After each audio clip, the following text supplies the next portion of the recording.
할렐루야. 우리 하나님께 우리 감사와 찬송과 영광의 박수를 올려드리겠습니다. 감사합니다. 찬송합니다. 영광을 올려드립니다. 할렐루야. 오늘 말씀은 이 세례 요한이 등장을 해서 그 활동을 하는 그런 모습이에요. 우리가 마태복음이나 마가복음이나 누가복음이나 요한복음이나 이 복음서를 보면은 예수님께서 처음 무대에 등장하시지 않아요. 마태복음도 그렇고 마가복음도 그렇고 누가복음도 그렇고 요한복음도 그렇고. 그러면 예수님이 공생의 사역에 나오시기 전에 먼저 누가 등장을 하느냐? 그 사람이 세례 요한인 것입니다. 아멘. 이게 중요한 거예요. 이 세례 요한이 먼저 무대에 등장하는 것입니다. 세례 요한이 먼저 무대에 등장해서 세례 요한이 무슨 말을 하느냐? 세례 요한이 외친 복음은 회개의 복음이라는 얘기예요. 아멘. 이 세례 요한이 회개의 복음을 회개하라 그랬거든요. 그러면은 세례 요한의 뒤를 이어서 등장하신 예수님께서는 무슨 복음을 외치셨을까? 예수님은 처음에 등장하셔서 예수님도 무슨 말씀을 하셨을까? 회개하라 말씀하신 거예요. 회개하라. 아멘. 우리 옆 사람과 서로 한번 인사를 나누시겠습니다. 회개합시다. 우리가 회개하자고 그러면은 이게 돈을 뭐 계산하고 그러는 게 아니에요. 우리의 죄를 고백하자는 거예요. 우리의 불신앙을 회개하자는 것이고, 완악함을 회개하자는 것이고, 불법을 행했던 것을 회개하자는 것이고. 아멘. 이 예수님께서 회개의 복음을 내셨다는 얘기예요. 세례 요한도 회개하라고 이렇게 외쳤다 그런 말씀이에요. 자, 그런데 이 세례 요한이 무대에 등장했단 말이에요. 이게 400년 동안 선지자가 없었어요. 400년 동안 선지자가 침묵을 했습니다. 구약에 보면 수많은 선지자들이 있지 않습니까? 근데 선지자들이 등장하지 않았어요. 400년 동안이나. 그래서 그 400년을 가지고 침묵의 시대다. 그렇게 해요. 하나님이 침묵하셨어요. 그 침묵, 400년간의 침묵을 구약과 신약의 그 중간 시대가 있단 말이에요. 중간 시대. 그 중간기 침묵을 400년간의 침묵이라고 그러는데 400년간의 침묵을 깨뜨린 사람이 세례 요한인 것입니다. 아멘. 이 세례 요한이 등장해서 세례 요한은 지위 고하를 막론하고 담대하게 선포한 선지자거든요. 권세자들, 권력자들 앞에서는 쫄아가지고 주눅 들어가지고 말도 못하고 그러는 사람이 아니에요. 세례 요한이요. 옛날 엘리야 선지자가 그 당시에 아하방이 얼마나 대단한 권세자인지 몰라요. 이 아하방 앞에 가서 회개하셔. 그래가지고 아하방이 회개했어요. 왜 아하방이요? 그 우상을 섬기고 바알과 아세라를 섬기고 그랬던 아하방이 회개했습니다. 아멘. 그런 것처럼 이 세례 요한도 회개하라고 그렇게 외쳤다 그런 말씀이에요. 그러니까 사람들이 궁금해서 세례 요한에게 물어보는 겁니다. 당신은 누구입니까? 당신이 누구입니까? 우리가 기다리는 메시아가 당신입니까? 그렇게 물어보거든요. 당신이 누구냐고, 당신의 정체가 무엇냐고 밝히라고. 그때 이 세례 요한이 뭐라고 그랬는지 아십니까? 나는 그냥 광야에 외치는 소리다. 그런 거예요. 세례 요한이 자신을 가리켜서 빈 광야에 사람도 없고 인적도 없고 빈 광야에서 외치는 목소리다 그런 얘기예요. 빈 광야에 가서 아무도 없는 광야에 가서 외치는 목소리. 그게 뭐 광야에서 아무도 없는데 뭐하러 소리를 질러? 뭐하러 광야에서 아무도 없는데 소리를 지르는 거야? 그런데 참 공허한 사람이네. 근데 세례 요한이 자기 정체성이 그런 사람이다 하는 얘기예요. 광야에서 외치는 목소리에 불과하다. 이게 세례 요한인 것입니다. 그래서 이 세례 요한은 자신이 광야에서 외치는 목소리 전파자라고 하는 것을 분명히 그 정체성을 가지고 있었다는 얘기예요. 아멘. 오늘 우리 성도들께서는 여러분 스스로의 정체성에 대해서 어떻게 생각을 하시는 것입니까?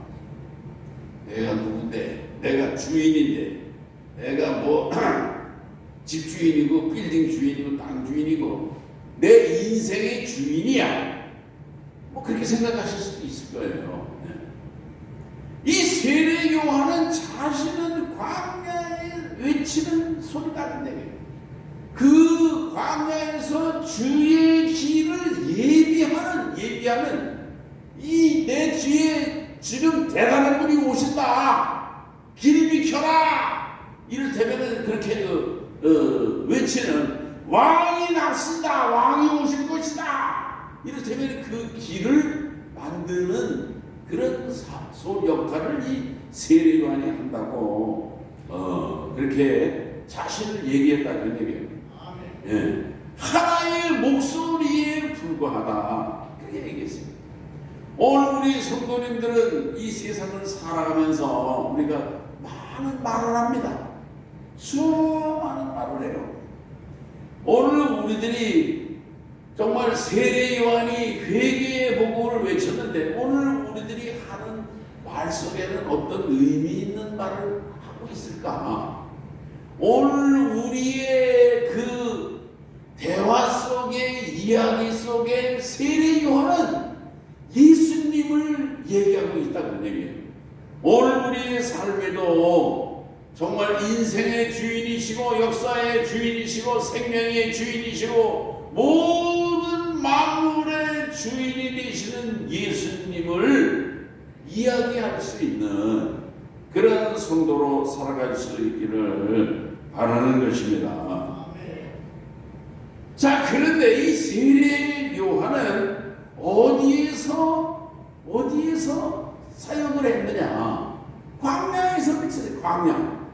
예루살렘 도시에 뭐 부자들이 살고 있고 좋은 집들이 있고 거기에 권력자들이 있고 학자들이 있고 지식인들이 있고 뭐 미인들이 있고 그런 예루살렘 도시에서 거기에서 활동한 것이 아니라 광야에서 그의 역할을 감당했다는 거예요.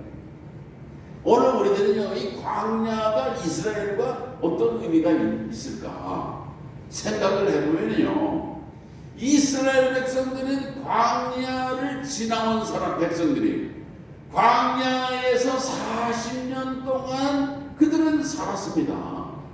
광야에는 그야말로 먹을 것도 없어요. 마실 것도 없어요. 광야에는 풀도 없어요. 거기에는 뭐 좋은 거라고는 없어요. 근데 광야를 살아오면서 40년 동안을 살아오면서 그들은 굶어 죽지 않았어요. 광야에서 하나님은 매일 만나를 먹여주시고 메추라기를 먹여주시고 또 반석에서 물을 주시고 하나님이 그들을 살리시고 공급해 주셨다 그런 말씀인 것입니다. 아멘. 오늘 우리들도 광야 같은 세상을 살아가지 않습니까? 오늘 우리들은 도시에 살면서도 이 도시를 광야라고 생각하는 사람들이 있어요. 나는 친구도 없고 뭐 격려해 줄 사람도 없고 뭐 이를테면 외로운 광야 같은 곳에 자기가 버려졌다, 던져졌다 하면서 스스로를 비관적으로 살아가는 인생들도 얼마나 많은지 몰라요. 그러나 중요한 것은요, 하나님이 쓰신 사람들은 광야에서 하나님을 만났다 그런 얘기예요. 모세도 미디안 광야에서 하나님을 만났습니다.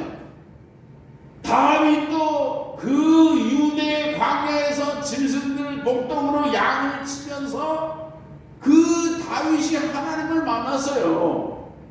그리고 하나님을 만나고 이 다윗이 정말 하나님의 함께 하시는 것을 경험하고 그가 골리앗 장군과 싸워서도 골리앗을 때려눕히고 승리하는 그런 복된 그 사람이 된 것입니다.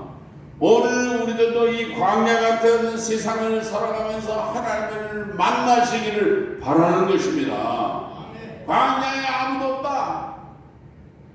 광야는 외로운 것이고 쓸쓸하다. 이 세상은 광야다. 오늘 젊은이들은 뭐 헬조선이라는 얘기를 해요. 대한민국을 아주 지옥이라고 그렇게 생각을 하는 젊은이들도 있다고 그러는데, 오늘 우리들은요, 우리가 이 힘들고 어려운 것 같아도 그럴 때에 하나님이 나를 사랑하시고 도와주시는 은혜와 은총을 베푸시는 하나님이라고 하는 깨달음과 믿음을 가지고 살아갈 때에 오늘 우리의 광야에, 메마른 광야에 강물이 흘러갈 것이고 그 사막에 꽃이 필 것이고 적과꿀이 흐르는 역사가 나타나게 될 줄로 믿는 것입니다. 그래서 세례 요한은 자신이 말라기 4장 5절에 볼 것 같으면요, 그런 말씀이 있어요. 보라, 여호와의 크고 두려운 날이 이르기 전에 내가 선지자 엘리야를 너희에게 보내리니 그랬어요. 그러니까는 그 메시아가 오기 전에 하나님께서 엘리야를 보낸다고 그랬다는 얘기예요. 엘리야. 이게 말라기 4장 성경의 마지막, 구약 성경의 마지막 장에 나오는 말씀이거든요. 근데 바로 이 세례 요한이 엘리야의 성정을 가지고 있는 것입니다. 엘리야처럼 그 약대 토롯을 입고 메뚜기 석청을 먹고 정말 엘리야가 뭐 그랬잖아요. 까마귀가 뭐 날라다 주는 거 먹고 그리 시냇가에서 먹다가 하나님이 이제 더 이상 그 시냇물도 마르고 그러니까는 사르밧으로 가라. 이게 가니까 사르밧 과부를 만나잖아요. 과부도 뭐 밀가루 한 번 먹을 거 가루 한 번 저기 빵을 구워 먹고 이제 죽으려고 그러는 거예요. 죽으려고. 근데 엘리야가 뭐라 그래요? 그거 나한테 좀 가져와라. 내가 먹고 축복하겠다. 이 과부가 그 가루 기름 그거 한 번 먹고 남을 거 가지고서 엘리야를 대접하고 가루통에 가루가 마르지 않고 기름병에 기름이 마르지 않고 3년 6개월 동안 하나님 부어주시는 축복을 누리며 살게 됐다는 말씀이에요. 아멘. 그 광야에서 그 정말 생활했던 엘리야처럼 그야말로 세례 요한도 엘리야와 같은 그런 모습으로 엘리야의 성정을 가지고 엘리야의 능력을 가지고 그가 사역했던 것을 오늘 우리들에게 보여주고 있다 그런 말씀인 것입니다. 아멘. 이 세례 요한이 광야 같은 곳에서 외쳤지만은 그러나 거기에 광야로 하나님께서 사람들을 보내주셨어요. 이게 참 놀라운 역사입니다.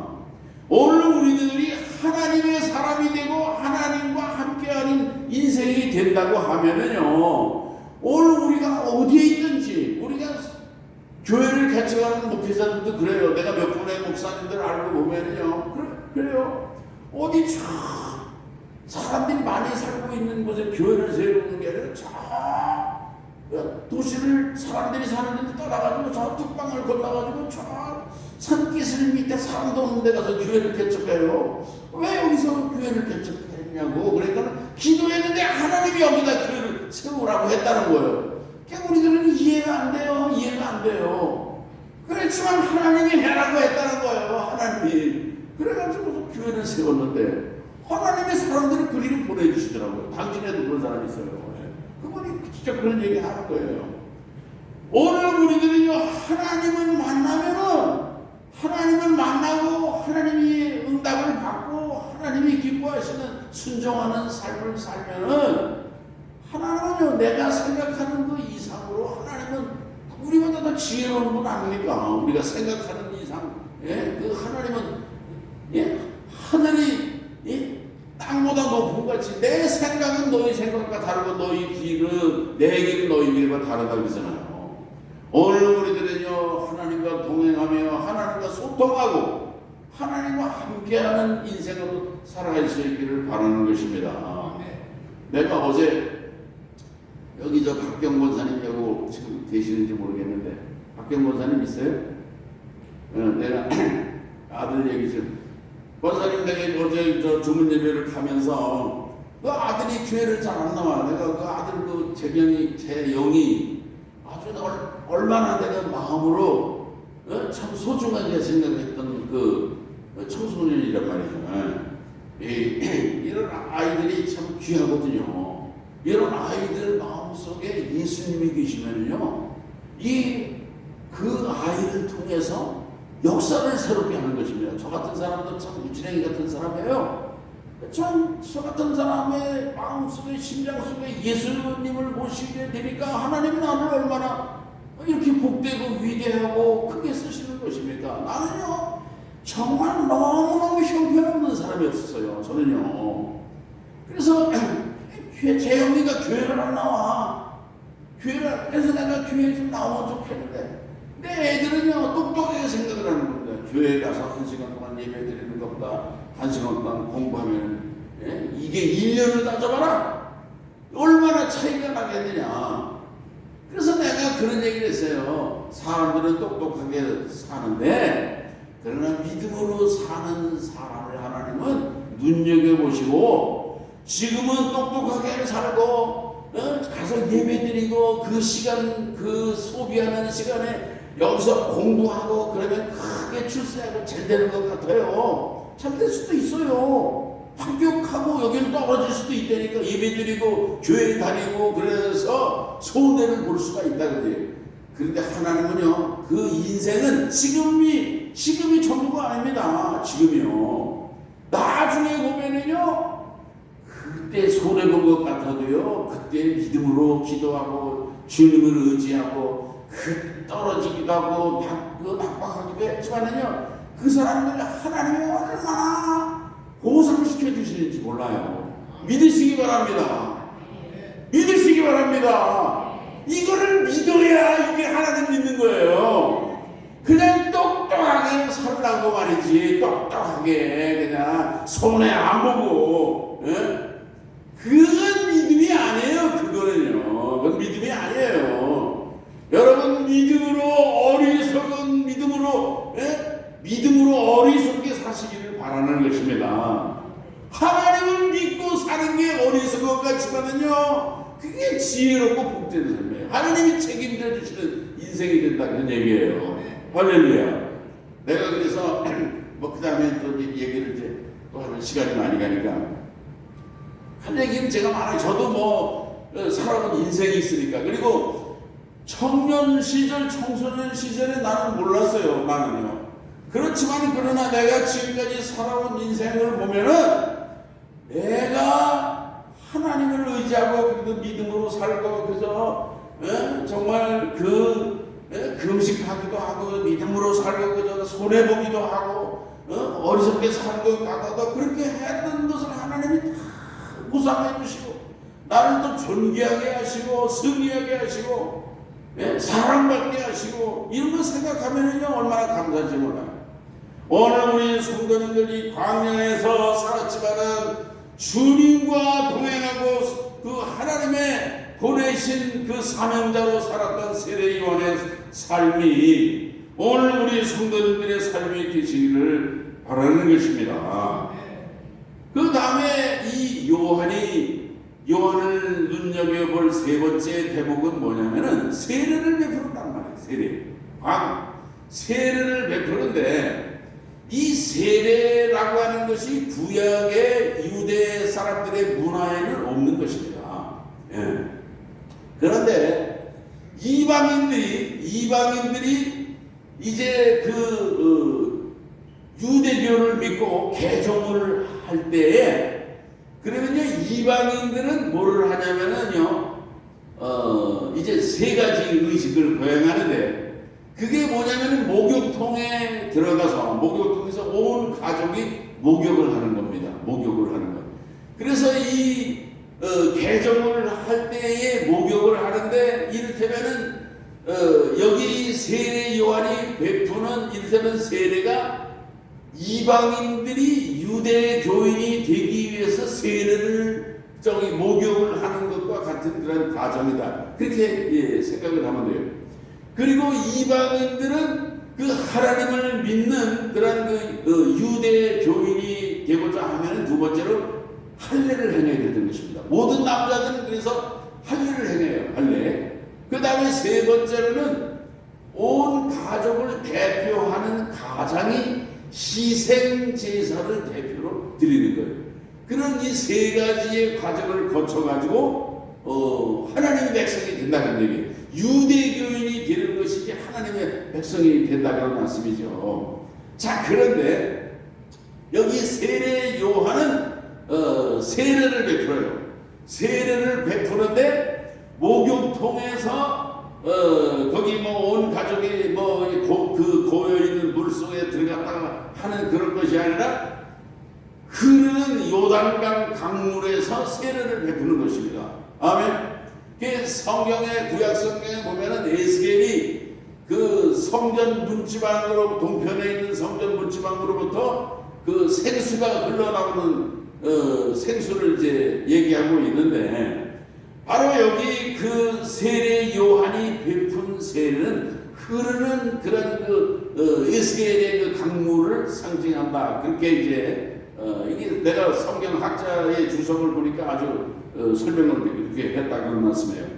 이게 세례 요한이 흐르는 물에 그 세례를 베푼 것처럼 이 사막이 굶어지지만 그러나 강물이 흘러가면 강물이 흘러가는 곳에 꽃이 피고 뭐 새가 울고 열매가 맺고 과일이 맺히고 그러는 거 아니겠습니까? 그런 것처럼 이 강물이 흐르는 그런 곳에서 세례를 받음으로 말미암아 생명의 역사가 일어나고 구원의 역사가 일어나는 것을 이 세례 요한이 보여주는데, 사람들이 세례 받으러 나오는 것입니다. 세례 받으러 너도 나도 다 나오지 않습니까? 부민들도 나오죠, 세리들도 나오죠, 죄인들도 나오고 권력자들도 나오고 평민도 나오고 어떻게 해야 되겠느냐?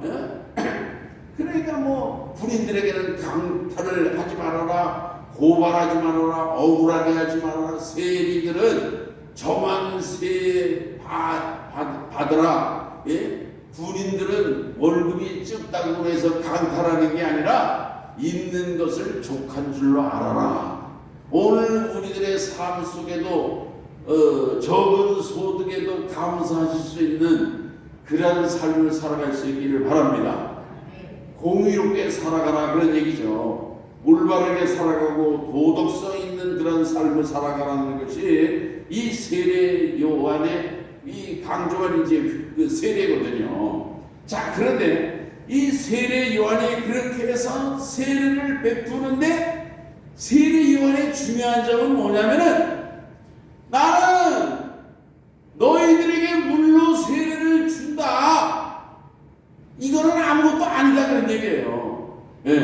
너희들은 나에게 세례 받으려고 이렇게 수많은 사람들이 몰려오는데 세례를 받으려고 말해. 세례 요한한테 내 뒤에 오시는 분은 그분은 물로 세례를 주시는 분이 아니고 불과 성령으로 세례를 주신다. 기대하라 그런 얘기예요. 예수님의 오심을, 예수님의 성령 세례, 예수님의 불세례를 사모하고 기대하라. 이게 세례 요한의 메시지인 것입니다. 자기가 세례를 베풀면서도 내가 세례를 베푸는데 물로 세례를 주지만은 내 뒤에 오시는 분이 세례를 주시는데 불세례, 성령 세례를 주실 것이다. 아멘. 여러분 예수님이 불세례를 주시고 성령 세례를 주심을 믿으시기 바랍니다. 아멘. 그래서 요한은 그분 예수님을 이렇게 위대한 분으로 소개하는 자기의 목소리, 그냥 소리에 불과하다 그렇게 얘기를 하면서 그 마태복음이나 마가복음이나 그 요한복음이나 거기에 보면은 나는 그분의 신들매도 갚을지도 못하고 이게 뭐냐면은 주인이 밖에서 이제 그 사물을 마치고 돌아오면은 종이 신발끈을 풀어드리는 거예요. 또 이제 어디 볼일을 보러 그 업무차 나가겠다 그러면 신발끈을 매드리는 거예요. 나는 풀어드리지도 못하고 끌어들지도 못하고 매주지도 못할 만큼 초라하고 천박한 그런 존재에 불과하다 하면서 예수님을 높였어요. 이게 세례 요한은 얼마나 겸손한 사람입니까? 오늘 우리들도 이 세례 요한의 겸손을 배워야 할 것이고, 오늘 우리를 통해서 정말 그 세례 그 주님을 이렇게 높이 받들고 했던 것처럼 예수님이 세례 요한에게는요 사실은 예수님이 사촌 동생뻘이에요. 세례 요한이 예수님보다 6개월 먼저 출생했거든요. 그리고 예수님의 어머니 마리아와 세례 요한의 어머니 엘리사벳은 이게 형제지간이란 말이에요. 그러니까는 이게 사춘간이란 말이에요. 사춘간. 사춘 사실은 나이는 한 6개월이니까 동갑내기지만 그래도 뭐 동생이라고 봐야 되죠. 이 사춘을 그렇게 말하자면 그렇게 존귀한 그런 그 메시아로 높인 것을 우리가 볼 수 있다는 말씀인 것입니다. 아멘. 그리고 그러니까 이 불세례, 구원의 세례, 성령의 세례는요 예수님을 통해서 주어지는 은사요 은혜인 것을 말씀하고 있는 것입니다. 아멘. 구약 성경에 보면은요 사울이라고 하는 왕이 있지 않습니까? 기드온이라든지 뭐 삼손이라든지 이런 사람들이 평범한 사람이에요. 사울이라고 하는 사람은 그냥 소를 끌고서 농사를 짓던 그런 사람에 불과했던 것입니다. 기드온도 그래요. 기드온도 그냥 숨어가지고 그 포도주 틀에서 그냥 그 밀타작을 하던 그런 농사꾼에 불과하지 않습니까? 삼손도 그래요. 삼손도 뭐 아무것도 아닌 사람입니다. 뭐 마노아의 아들인데 그렇지만 그 사람들에게 하나님의 영이 임하니까 이 사울이 이스라엘을 구원하는 것입니다. 기드온도 그렇고 삼손도 그렇고 이 하나님의 성령의 역사가 임할 때 이런 엄청난 그런 그 역사를 이루게 되는 것을 성경은 말씀하고 있는데, 오늘 우리 성도님들도 성령의 사람이 되시기를 바랍니다. 예수님의 제자들이 다 정말 훌륭한 줄 알았는데 나중에 다 배신 때리고 다 갈릴리 바닷가로 가가지고서 낚시질하고 고기 잡고 뭐 그러잖아요. 근데 그 제자들이 나중에 성령 받았어요. 무슨 마가이다라 방에서 성령 받고 얼마나 능력 있는 보험자들이 전도자들이 된 것입니까? 그들은 죽음을 두려워하지 않고 그들은 다 예수 그리스도의 부활의 복음을 증거하다가 그 다 순교의 제물이 됐다는 얘기예요. 오늘 우리들도 정말 이 복음을 위해서 정말 죽을 수만 있다고 하면 그게 영광이라고 하는 사실을 믿으시기 바랍니다. 아멘. 그냥 뭐 육신의 목숨만 그냥 어떻게 해서 그냥 계속 구제하려고 그게 그렇게 정말 중요합니까? 오늘 세례 요한이 광야에 외치는 목소리에 불과하다. 그리고 예수님은 정말 나는 물로 세례를 주지만은 내 뒤에 오실 분은 불 세례를 주시고 성령 세례를 주실 것이다 하고 그렇게 예수님을 높이 섬기고 정말 그 길을 얘기했던 것처럼 오늘 우리 성도님들도 우리의 삶 속에서 예수님이 오실 길을 예비하고 정말 평탄하게 하는 그런 사명자의 삶을 살아갈 수 있기를 주의 이름으로 축원합니다.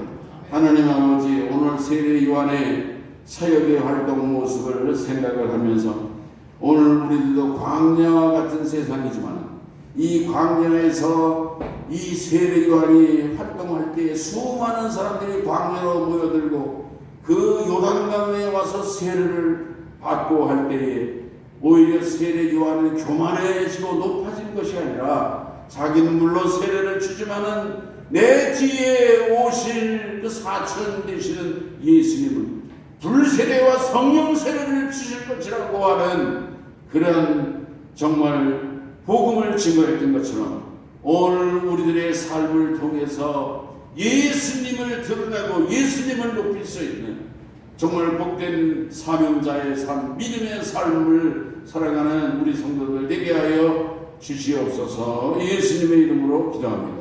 아멘.